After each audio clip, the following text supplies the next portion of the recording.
Hello students, welcome है आपका हमारे यूट्यूब चैनल ईडॉस वीडियोस पर। और आज जो टॉपिक हम लाए हैं उसका नाम है नेचर ऑफ द रूट्स। ये जो टॉपिक है नेचर ऑफ द रूट्स, ये काफ़ी सिमिलर है जो हम पिछले प्रीवियस वीडियोस में पढ़ते हुए आ रहे थे। पिछले वीडियो में हम लोगों ने कुछ क्वाड्रेटिक इक्वेशंस के ऊपर डिस्कशंस किए थे, जहाँ पर हमने देखा था कि किस तरीके से क्वाड्रेटिक इक्वेशन के फैक्टर्स निकाले जाते हैं। उन फैक्टर्स को निकालने के लिए हमने दो मेथडोलॉजी सीखी थी। पहली मेथडोलॉजी में स्प्लिटिंग द मिडल टर्म था और दूसरी मेथडोलॉजी हमने क्वाड्रेटिक फार्मूला की सीखी थी, है ना बच्चों। क्वाड्रेटिक फार्मूला, जिसे हम इंडिया में श्रीधराचार्य फार्मूला से भी जानते हैं, उसमें हमें ये फार्मूला देखने को मिला था, x is equal to minus of b plus minus under square root of b square minus 4ac upon 2a, है ना बच्चों। जब ये फार्मूला हमें देखने को मिला था तो यहाँ पर हमें बी स्क्वायर माइनस 4ac जो कि अंडर रूट में वैल्यू है, इसमें हमें इस पर्टिकुलर चीज़ को हम कहते हैं डिस्क्रिमिनेंट। ठीक है बच्चों, आज के टॉपिक में ये बहुत इंपॉर्टेंट की रहेगी। इसी को हम यूज़ करेंगे नेचर ऑफ द रूट्स समझने के लिए। तो थोड़ी बहुत बात हम पहले बी स्क्वायर माइनस 4ac के बारे में कर लेते हैं, जिसको हम मैथमेटिक्स में कहते हैं डिस्क्रिमिनेंट। ठीक है बच्चों, discriminant stands for b square minus 4ac and in mathematics it is represented with capital D। ठीक है बच्चों, बी स्क्वायर माइनस 4ac को हम डिस्क्रिमिनेंट पढ़ते हैं। ये डिस्क्रिमिनेंट आज हम क्यों लाए हैं? क्योंकि किसी भी रूट को अगर आप निकाल रहे हो क्वाड्रेटिक इक्वेशन से, उसका नेचर कैसा है वो पता करने के लिए डिस्क्रिमिनेंट पढ़ना बहुत ज़रूरी है। अगर एक इक्वेशन आपके सामने लिखी हुई है और आपको सिर्फ उसका नेचर बताना है, उसके रूट्स का नेचर बताना है, तो आप उसके लिए क्या पूरी इक्वेशन सॉल्व करके रूट्स निकालने के बाद बता पाएंगे? नहीं बच्चों, नेचर ऑफ द रूट्स बताने के लिए आपको पूरी इक्वेशन को फैक्टर्स में तोड़ने की ज़रूरत नहीं होती है। मतलब आप कर सकते हैं ऐसा, लेकिन ऐसा ज़रूरी नहीं कि आप उस पूरे मेथडोलॉजी को अप्लाई करें। इसके लिए हम क्या करते हैं, जैसे एक एग्जाम्पल ले लेते हैं। अच्छा, नेचर ऑफ द रूट्स जो होता है, इसमें हमारे पास जो डिस्क्रिमिनेंट की मैं बात कर रहा हूँ आज, इसके लिए 3 ही कंडीशन हमें मैथमेटिक्स में पढ़नी पड़ती है। ठीक है बच्चों, अगर D कभी सॉल्व करते हुए, जो कि बी स्क्वायर माइनस 4ac है, अगर आप इसे सॉल्व करने के बाद जो भी वैल्यू आपकी आती है, इन केस अगर वो 0 से बड़ी होती है, तो जो रूट्स होंगे उनका नेचर कैसा होगा बच्चों?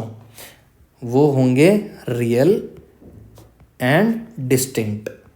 ठीक है बच्चों, रियल नंबर्स होंगे और डिस्टिंक्ट वैल्यूज़ होंगी, अलग अलग वैल्यूज़ होंगी। अगर आप बी स्क्वायर माइनस 4ac को सॉल्व करते हो और अगर वो D इज इक्वल टू 0 आ जाता है, तो नेचर कैसा होगा रूट्स का? ये रियल होगा और इक्वल होगा। अच्छा, एक और बात बच्चों, ये पहली कंडीशन और दूसरी कंडीशन, इसमें सबसे ज़्यादा बार पूछे जाने वाली सेकंड कंडीशन है, जो CBSE के बोर्ड्स पेपर में भी बहुत कॉमन चीज़ है देखने के लिए, और ICSE के बोर्ड पैटर्न में भी ये कई बार देखने को मिल जाती है। अब थर्ड कंडीशन की बात कर लेते हैं, जो कि है कि अगर डिस्क्रिमिनेंट सॉल्व करने पर, अगर B square minus 4ac solve करने पर D लेस देन 0 आ गया, तो हमारे पास जो रूट्स होंगे वो किस तरीके से होंगे? फिर बच्चों वो होंगे नो रियल रूट्स। फिर उसके जो रूट्स होते हैं वो बराबर नहीं आते, ठीक है, रियल नहीं आते हैं। देखो बच्चों, जब हम बात कर रहे थे जैसे D इक्वल टू 0 की, है ना, जहाँ पर नेचर ऑफ द रूट्स हम लोग डिस्कस कर रहे थे कि ये रियल होगा एंड इक्वल होगा, तो मैं इसका एक एग्जांपल छोटा सा आपको दे देता हूँ। जैसे कभी आपने मान लो किसी इक्वेशन को x के लिए सॉल्व किया, मतलब उसके फैक्टर्स निकाले, और फैक्टर्स निकालने के बाद आपको उसकी एक वैल्यू मिली 2 और दूसरी वैल्यू भी मिली 2, तो ये कंडीशन में आपको देखकर समझ में आ रहा होगा कि दोनों वैल्यू सेम हैं, रियल नंबर हैं। So this stands for the second condition बच्चों। ठीक है, कि यहाँ पर हमें पता चलेगा अच्छा इसका नेचर कैसा होगा, D equal to 0, nature of the roots real होंगे और इक्वल होंगे। चलिए बच्चों, अब इस पर हम थोड़ा सा और एग्जाम्पल्स की मदद से समझ लेते हैं कि कैसे हम इनको सॉल्व करेंगे कि हमारे पास डिस्क्रिमिनेंट की वैल्यू आए।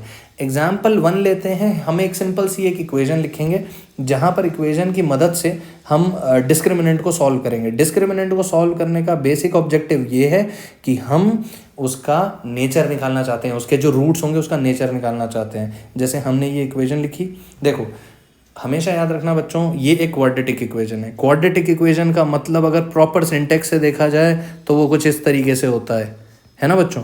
और यहाँ पर एक्स स्क्वायर का कोफिशिएंट कौन है? ए, एक्स का कोफिशिएंट कौन है? B, and c stands for constant. उसी तरीके से जब हम इन दोनों इक्वेशंस को कंपेयर करेंगे, मतलब इन दोनों इक्वेशंस को इक्वेट कर कर देखेंगे कि तो हमें पता चलता है कि एक्स स्क्वायर की वैल्यू ए की वैल्यू 9 है, बी की वैल्यू -12 है, सी की वैल्यू 4 है। ठीक है बच्चों, डिस्क्रिमिनेंट का जो फॉर्मूला था उस फॉर्मूले में b² - 4ac मैंने लिखा था, है ना बच्चों। इस डिस्कशन में ये जो b की वैल्यू आप देख पा रहे हैं वो -12 है, 4 एज इट इज़ रहेगा, a की वैल्यू 9 है और c की वैल्यू 4 है। अच्छा, इसमें कंफ्यूज मत होना कि यहाँ पर मैंने अपर केस लिखा है, यहाँ पर लोअर केस का यूज़ हो रहा है, उससे कोई फ़र्क नहीं पड़ता है। ठीक है बच्चों। अच्छा, अब इसको आगे सॉल्व कर लेते हैं। -12 का जो स्क्वायर होगा वो सॉल्व करेंगे तो कितना आएगा? 144 -16 × 9 करके देखते हैं कितना आता है बच्चों। 144। जैसे ही 144 से 144 सब्ट्रैक्ट होगा वो क्या वैल्यू देगा? 0, मतलब d = 0। अब ये वाली कंडीशन कौन सी थी? अगर आपको याद होगा तो ये सेकंड कंडीशन है जो हमने डिस्कस की थी।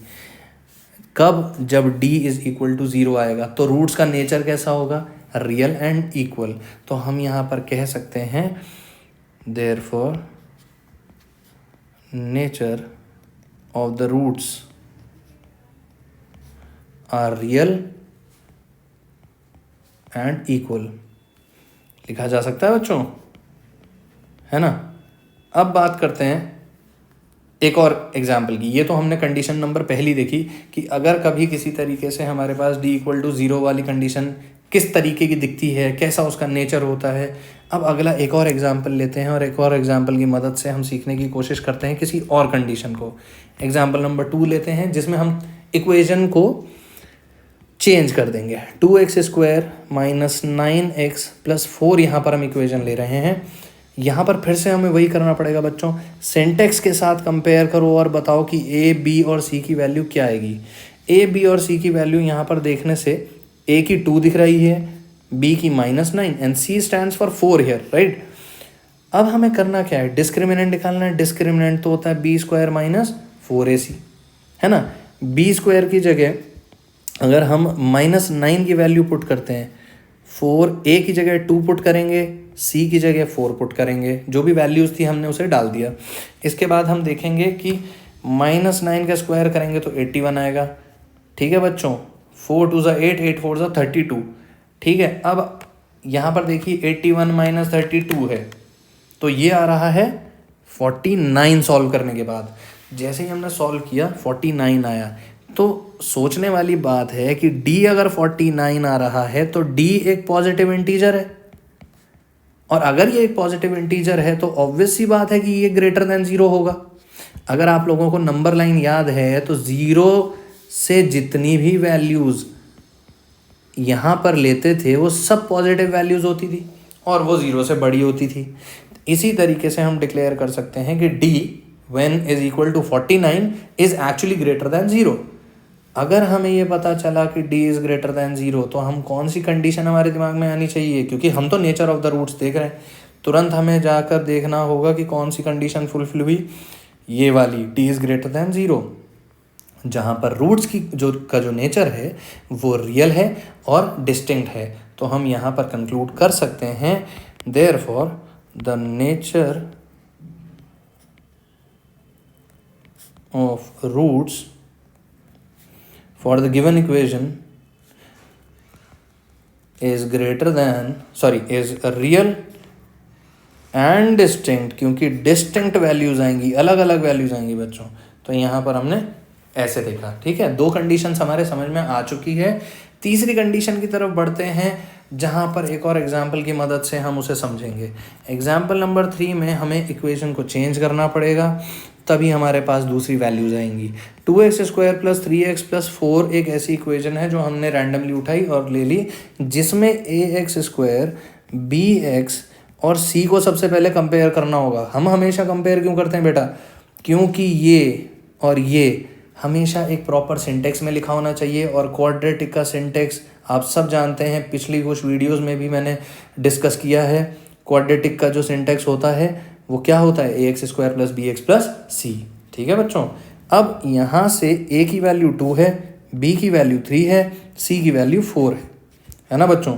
इस हिसाब से अगर मैं डिस्क्रिमिनेंट निकालने जाऊँ तो डिस्क्रिमिनेंट निकालते वक्त b² - 4ac में उसकी वैल्यूज़ हमें सब्स्टिट्यूट करनी पड़ेगी।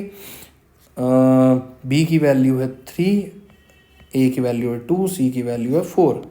3 3 stands for 9, 4 4 16, 16 2 32।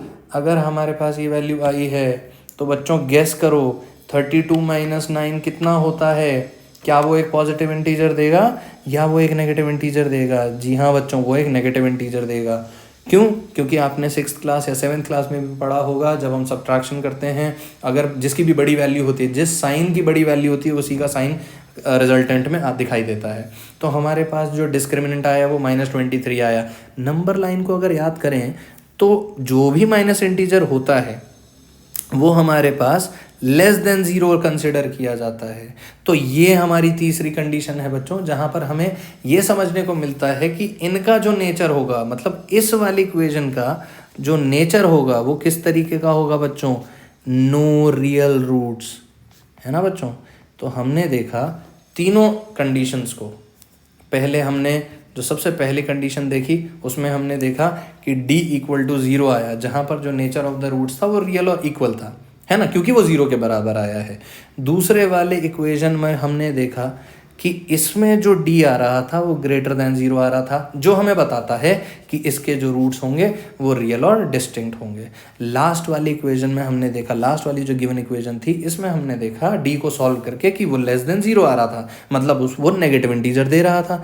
हमें यहाँ से क्या पता चला बच्चों कि उसका रूट्स कैसा होगा? No real roots. उसका जो नेचर होगा वो नो रियल रूट्स वाला होगा। तो बच्चों आज की वीडियो हम यहीं पर एंड करेंगे।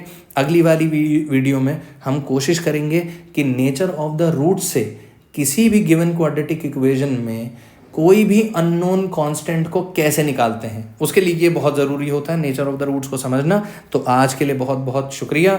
इस वीडियो को लाइक कीजिए, शेयर कीजिए, सब्सक्राइब कीजिए। Thank you so much. Have a great day ahead.